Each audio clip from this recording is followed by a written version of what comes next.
Assalamualaikum semuanya. Halo teman-teman, dimanapun berada, jumpa lagi di channel Kiwong AGP yang sekarang nama channelnya sekarang sudah berubah menjadi Kiwong DLL Chess ya. Jadi DLL-nya ini karena channel ini awalnya sudah campur-campur ya, tapi konten utamanya di sini adalah catur. Dan karena suka ditambahin video-video selain catur, makanya dikatain dinamakan DLL ya. Jadi Kiwong DLL Chess ya. Nah, untuk informasinya seperti itu saja ya perubahan dari channel Kiwong AGP. Oke teman-teman, sekarang mari kita lihat problem catur 3 langkahnya, posisinya seperti apa. Yuk kita lihat sama-sama. Oke teman-teman, untuk posisi buah putih ada raja di G1, kemudian menteri di H8, benteng di E3, lalu pionnya berada di E2, ditambah lagi dengan pion yang masing-masing berada di A6 dan B5. Nah, seperti itu ya teman-teman untuk posisi buah putihnya. Sekarang mari kita lihat posisi buah hitamnya. Ada raja yang berada di A8, kemudian bidaknya di A7, dan satu lagi di B6, ditambah lagi dengan sepasang bidak yang berada masing-masing di E4 dan G2 untuk pion hitamnya. Dan satu lagi perwira hitam yaitu gajah berada di B8. Nah, jadi seperti itu ya teman-teman untuk posisi buah putih dan buah hitamnya. Silahkan teman-teman pikirkan kira-kira apa menurut teman-teman kunci jawabannya dan seperti apa pemecahan dari problem catur 3 langkah mahat ini. Silahkan teman-teman. Dan satu lagi teman-teman, terkadang ada yang suka nanyain ini posisi pionnya arah putih kemana, arah hitam kemana ya. Jadi teman-teman lihat sendiri, kalau petak putih H8 berada di sebelah kanan, petak putih H8 di sebelah kanan, itu tandanya pion putih ke atas dan tentunya pion hitam ke bawah. Jadi seperti itu ya untuk jalan pionnya. Oke teman-teman, sebelum kita membuka kunci jawabannya dan solusinya seperti apa, sekarang mari kita lihat beberapa analisa berikut ini ya.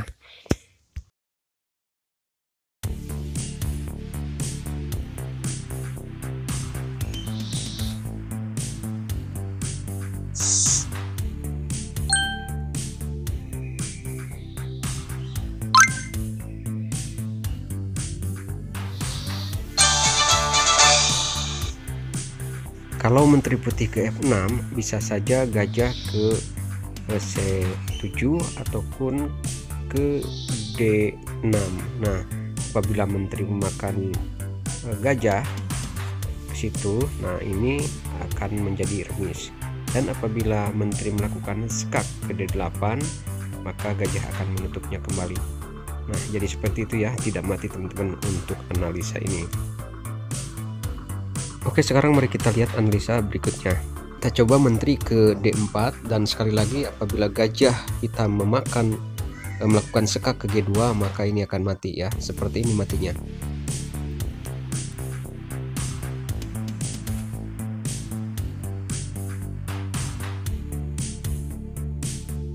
Kembali ke posisi di mana menteri putih berada di D4. Nah, kalau kuncung atau gajah ke C7, maka ini tidak akan mati. Tadi raja hitam salah menjalankan perwira ya. Nah, seharusnya ke sini. Walaupun disekak ke sini, kemudian raja hitam bergerak ke B8 dan skak, dan ini akan ditutupi ya oleh gajah dan matinya 4 langkah. Untuk 4 langkah tidak sah ya, tidak valid karena ini problemnya harus 3 langkah. Oke teman-teman, kita kembali ke posisi semula.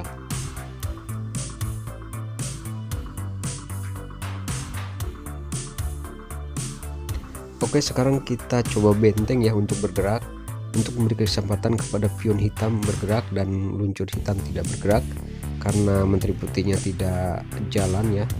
Nah, seperti ini.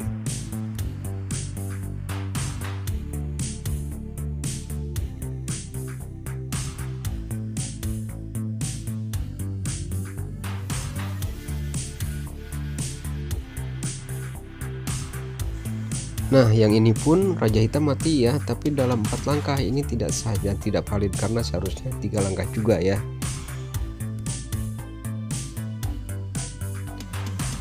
Baiklah, sekarang untuk analisa berikutnya lagi, kita coba menteri ke H4 untuk mengancam pion hitam yang berada di E4.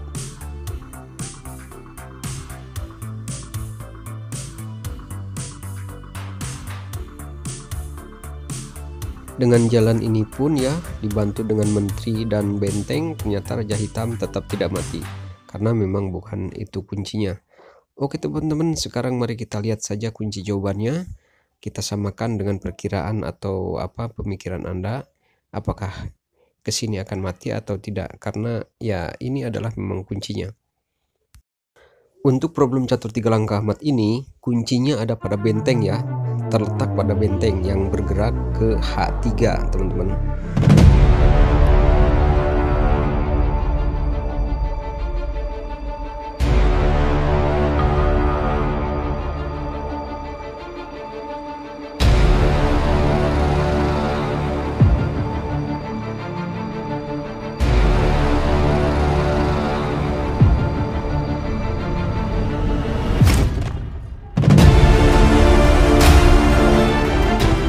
Nah, itu dia kunci jawabannya ya teman-teman, mati dalam 3 langkah. Oke, sekarang kita kembali lihat lagi sekali lagi cara mematikan di problem ini. Jadi langkah pertamanya adalah benteng ke H3, kemudian hitam hanya bisa menggerakkan pion yang berada di E4 ke E3, lalu benteng dikorbankan di H1 dan pion hitam menjadi menteri, skak, lalu skak balik oleh menteri putih yang berada di H8, dan akhirnya Raja Hitam mati. Jadi ini problemnya cuma satu solusi ya teman-teman ya, tidak kayak yang lain banyak solusinya. Nah, matinya seperti itu ya teman-teman. Semoga bisa menghibur dan menambah pelajaran dari langkah-langkah yang indah ini. Oke teman-teman, rupanya sampai di sini dulu untuk problem catur 3 langkah matnya, dan jangan lupa untuk subscribe, like, dan komen. Assalamualaikum. Oh iya, saya lupa ngasih tahu, ini teman-teman, jika ada tulisan atau teks yang mengganggu video ya, menghalangi video, silahkan klik videonya lalu ada tulisan CC dan klik CC-nya, maka akan hilang teksnya. Dan jangan lupa ya, buat teman-teman yang masih suka dengan problem catur, silahkan tonton problem catur lainnya, silahkan komen dan koreksi bila ada kekurangan.